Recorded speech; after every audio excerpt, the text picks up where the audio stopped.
Afternoon, folks. I'm Dave Canterbury with Self-Reliance Outfitters in the Pathfinder School, back out here with another video in our 10 Minutes to Better Navigation. This will be part 10, I believe, or part 11 in this series. And I'm trying to build on steps as we go. So now we have learned to understand what colors are on the map, what our map looks like, and what those terrain features are that we're seeing on the map. We've also learned 5 basic tools for land navigation that we can use while we're out on the route. Backstops, handrails, attack points, escape azimuths, all that stuff. And now what I want to give you is I want to give you 5 basic tools to route planning. And then we're going to plan a route on the map. We're actually going to walk that route and see how it comes out, okay? So, number 1, we need to start with a known point. If we're going to plan a route, we have to know where we're starting. That's the importance of having a map. If I just give you a map and a compass and throw you somewhere in the middle of this wildlife area, you're gonna have a heck of a time figuring out where you started from, right? Unless I give you a major terrain feature on that map or something like that, or a road, then you might be able to figure out your position by resection or intersection, which we'll talk about later. But at this point, we want a known point on the map to start our route. We then want to make sure that we use our 5 tools as we're planning this route to take advantage of the terrain features that we have, to take advantage of any hard stops that we have and baselines that we have. We want to make sure that we have our pacing beads and we understand how to use them. We also want to understand what our pace count is and what that conversion factor is. So we need to understand our pace count for 100 meters. We need to understand what the conversion is of that for later purposes. But for now, we need to understand for sure, before we ever go anywhere, what our pace count is, because we're going to be tracking our distance on the map, okay? And then we need to know what our GM offset is, or set our compass so we don't have to worry about it. We've talked about that in other videos, but we're going to practice that GM angle thing today a little bit while we're planning our route with a compass set at 0 or with a protractor, so that we have to convert it on a compass set to 0 as we go. And we'll do all that stuff before we ever leave on the route. We won't do any of it on the fly. We'll do it on paper, and we'll talk about it as we go. Okay, so we have several known points on the map that I've already plotted on here that are known points like base camps. Base camp 1 is where we're at right now. We have a trailhead identified up here on the pipeline, but the area I want to explore, I want to find, let's say, is this small pond right here. Let's say I want to go try to fish that and see if there's any fish in that pond. So I've got to go from base camp 1 to that pond, all right? So let's get a notebook out here, get a blank page in that notebook so that we can work from that to plan our route, okay? So the first thing we want to know is, what's the azimuth that we are going to take? We then want to know what that distance is on that azimuth. Any notes saying what we should be seeing, things like that. And then we're going to leave some space over here for other things, okay? So let's just figure out, first of all, where we're going to go from this base camp to make our life easy, all right? Well, we already see that there's a pipeline here, all right? If we didn't know any trails in here at all, which I do, but if you didn't, your most easy route to a baseline or something that you can handrail would be the pipeline.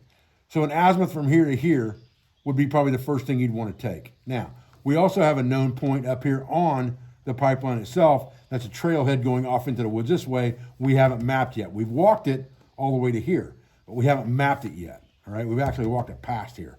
But we know this location is on the map, and we know that this location matches up with our GPS, and this trailhead starts right here. So we could just say, okay, we know how to get from here to here, so we're gonna start our route at this trailhead. And there's nothing wrong with that. You're starting from a known point. You know how to get from here to here. You're not going to get lost doing that. It's from going from here up to here that we have to think about. If we're going to make this route really easy, we're not too far off the pipeline. So we can use this pipeline as a handrail, measure the distance up this pipeline, and find an attack point from here that we can take straight over here. Now, you've got a hilltop right here. So the easier route of attack is probably to go here where there's water and there's low ground, and then attack point it this direction, okay? Or you could do it from one of these contours here and contour your way over. Either way will work, all right? There's no wrong answer here. So what I would probably choose if I were going to take the easy route is I'd start at trailhead 1 and I would walk the pipeline. So I don't have to worry about any azimuth at all right now. All I have to do is think about distance. So I'm going to go up this pipeline, and remember that this is a 1 to 10 thing here. So 10 centimeters on the map's 1,000 meters. I'm just going to measure it in rough distance. I'm going to say at that point right there is 1,000 meters. And if I go about 1,100 meters up the pipeline, I should be able to go in on low ground right there, right? So our first leg is going to be not an azimuth, because our first leg is going to be trailhead 1 with pipeline.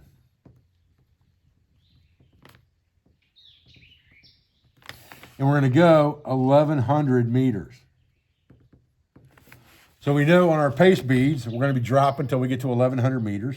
And then we get to 1,100 meters, we're going to be at this spot right here that's semi-low ground. And that's where we're going to take our first azimuth, because we want to use that for an attack point. So now, if we're going to go straight to the pond and we're going to not worry too much about this, we're going to take a straight line azimuth to that. And we need north at the top here.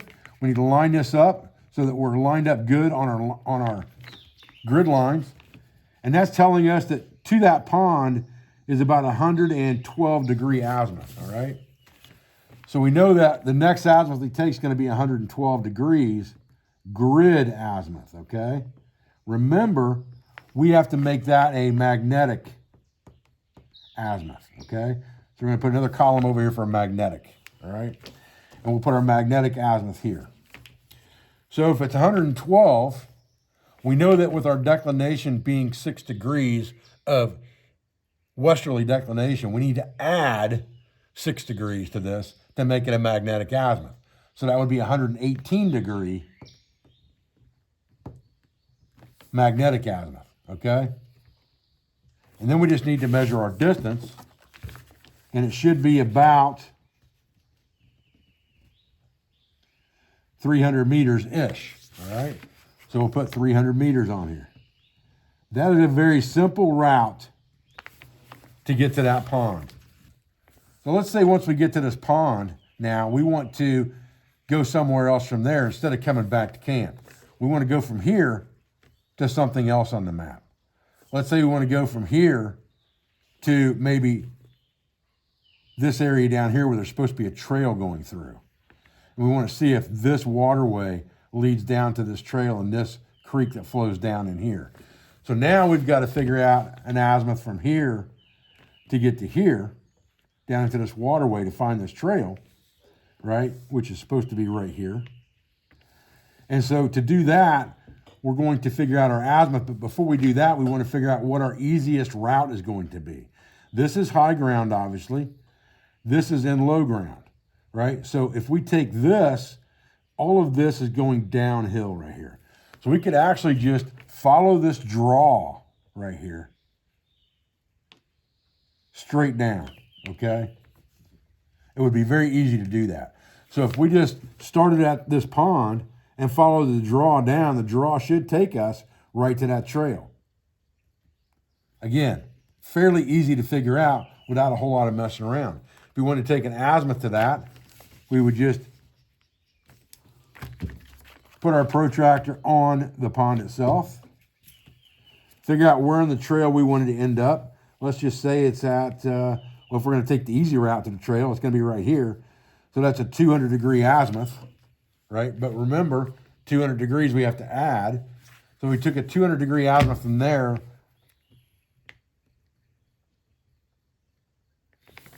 It's going to be 206 degrees magnetic. So let's get that in there now, right? And then what's that distance from there to there? That distance is, we start at the zero line to the trail, about 540 meters. So 540 meters. And we're looking for a trail. Looking for trail. Okay. Now if we're going to go somewhere from this trail, we can do one of two things. We can either go to the water or take the trail. The trail supposedly comes out to the pipeline. That's an easy trip back. All right, so we're heading down this pipeline to that trailhead. And it's gonna be a muddy walk today. It's been raining, pretty wet, holding a lot of water out here. Don't think it's gonna rain the rest of the day today. Looks like it is in the camera, but it's a little lighter out here than it looks like in the camera, I think. Okay, there's our trailhead that goes off into the woods. Pipeline on both directions here. But now we're walking on what we're considering a handrail, and that makes it a baseline. They're really synonymous terms. The difference is if you're walking on it, it's a baseline. If you're keeping it left or right at a distance, it's a handrail. So we're walking this pipeline up.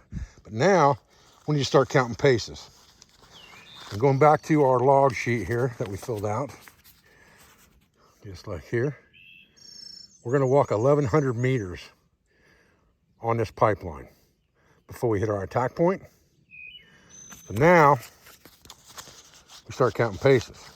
All right, here's the pace speeds. All of them are up. And now we start counting and walking. Normal pace, just amble down the trail. All right, I'm gonna show you a little bit of a double check here while we're moving. When we cross the first water down here, okay? That was before our point. Our point was up in here. It's where our trail goes up into the woods, okay? Now we are at the second time this water crosses the pipeline, which is up here, okay? We need to look at the map and we need to judge that distance and see if that matches our pace count from a known point to a point we can identify on the map to see how close our pace count is where we're at right now. Okay, let me show you something else real quick. See, we got a really wet area right here, another wet area in front of us. We're not gonna count proper paces through that shit no matter what, all right? So estimate it and stop counting right here and estimate how far it is to the other side. If you think it's 5 steps, then add 5 steps to your pace count and then get through this mud hole. All these mud holes just chock full of tadpoles right now. Right here, all right. 37, 38, 39, 40. On the last ones, 42, 43, 44. Draw in front of us that comes down from the woods right there. So we're a little short as far as getting right on the draw, but we can see it for sure, and we can see it in the terrain. So I think we're in the right place. And all we can do is take a guess from here that we are, shoot our azimuth and head off into the woods because we chose this as our attack point. All right, so I think we're at about the right draw we're supposed to be at. We're well over 2K, probably 2.5K into the wildlife area from base camp, but about 1,100 meters by my pace count anyway to where we are now. Now, things that can affect your pace count, how tired you are, obviously. The terrain itself, the grass being wet and making your shoes and pants wet, making them heavier. Things like big mud holes you have to avoid. All that kind of stuff can affect your pace count. So always look further than you think you actually are. Like I said, we're at our pace count. The draw looks like it's another 50, 60 meters ahead of us, but I think we're in pretty good shape to go ahead and shoot an azimuth and head off into the woods, keeping our head on a swivel. All right, we said 118 for 300. Needles in the doghouse. Off we go. Trust our pace count. Now, while you're walking, keep eye on something ahead of you to walk to, like that dead standing tree right there. That's what I've been watching. And I'm about halfway through my first pace count here. But always throw your eye down your compass every once in a while. Make sure you're on track. Okay, so dead tree. And I'm going to keep my back to that tree, get on my line of azimuth again, find something off the distance to walk to, keep pacing. And here's a pleasant little surprise. Big pile of oyster mushrooms right here. Definitely edible. You can throw those and take them with us. Man, oh man, those things are beauties. If you got any doubt, just break a piece off and smell it. It smells like fish. It's an oyster mushroom. But the stems, we pop that off of there.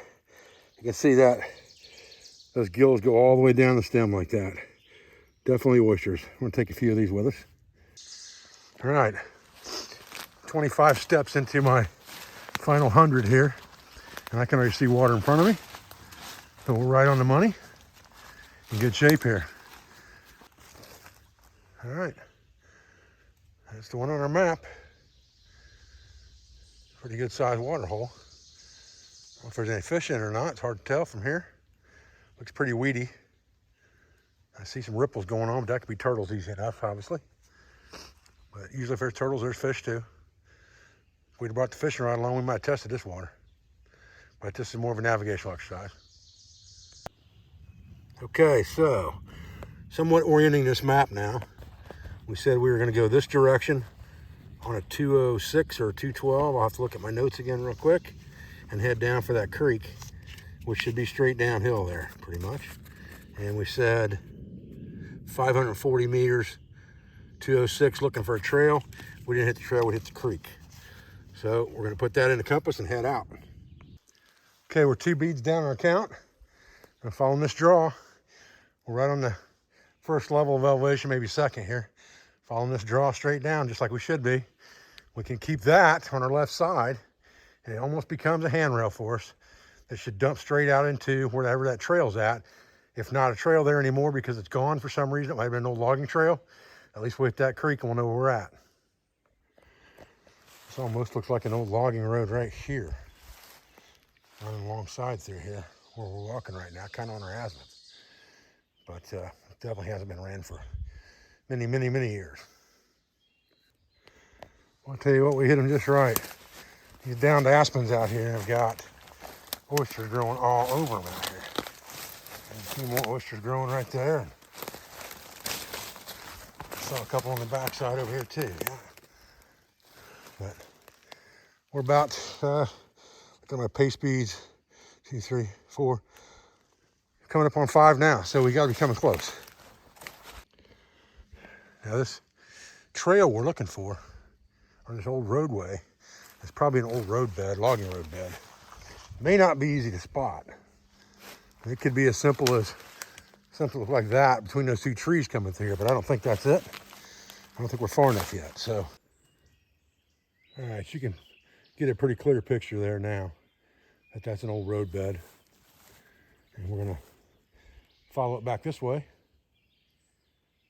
Keep on rocking. Look at the size of that old brick right there. Holy crap. That thing is huge. Looks like there used to be a bridge or something right here maybe. Some timbers in the water right there. Lots and lots of old squared off block and stuff. Holy cow. Probably an old home site right around here somewhere. Let's mark this on Gaia so I know where this is at and come back to it. And there ain't so much foliage I can find something.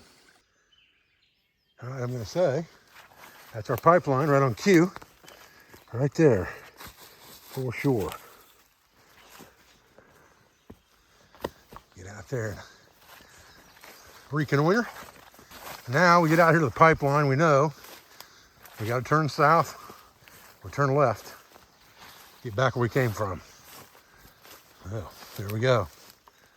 Piece of cake. Navigation is easy. All right, guys, here we're back at the Pathfinder classroom.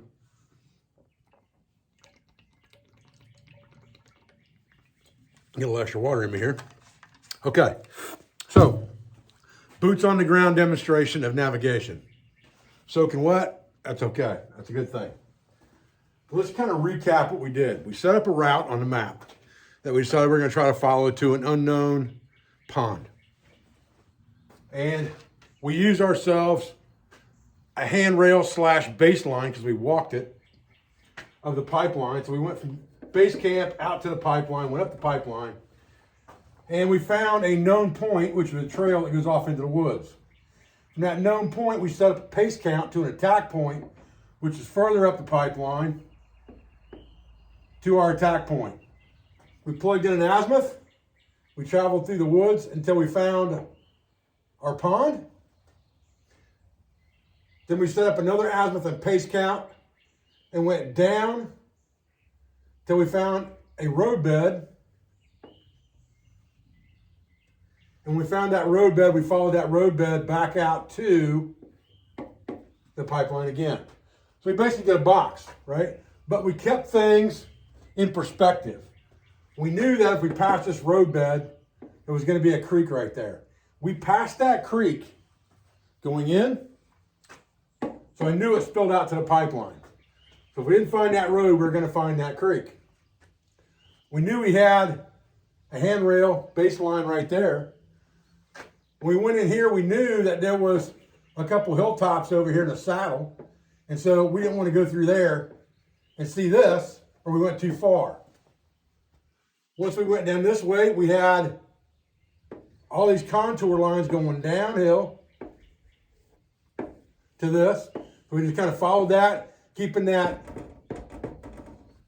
on the one side, basically using that terrain feature of that draw as a handrail coming down. Found the roadbed and followed the roadbed out. It's very, very simple to navigate if you pay attention to all the rules, watch your pace count, judge if your pace count's going to be off, and check it like we did where we stopped. Right in front of these tiles up here, we stopped and we checked our pace count to verify, because we saw this on the map. We knew where this was on the map. We could take a measurement right there and see how far we'd walked and compare that to our current pace count and see if we were off or not. And then we adjust. Once you get a little bit more tired, you're gonna have to adjust, but you always know to go further. Always know to go further. Don't stop at your pace count and say, I just didn't find it, okay? Always plan to go further. Simple rules and engagement here to never get lost. And this is as close as I can get to teaching you this stuff. Boots on the ground, out in the woods, walking with you on camera. That's as close as I can get without you being here at the school. So I hope you enjoyed it today. It's going to be a little bit longer video in this segment, but I appreciate your views. I appreciate your support. I thank you for everything you do for our school, for our family, for our business, all of our sponsors, instructors, affiliates, and friends. And I'll be back to another video as soon as I can, guys. Thanks.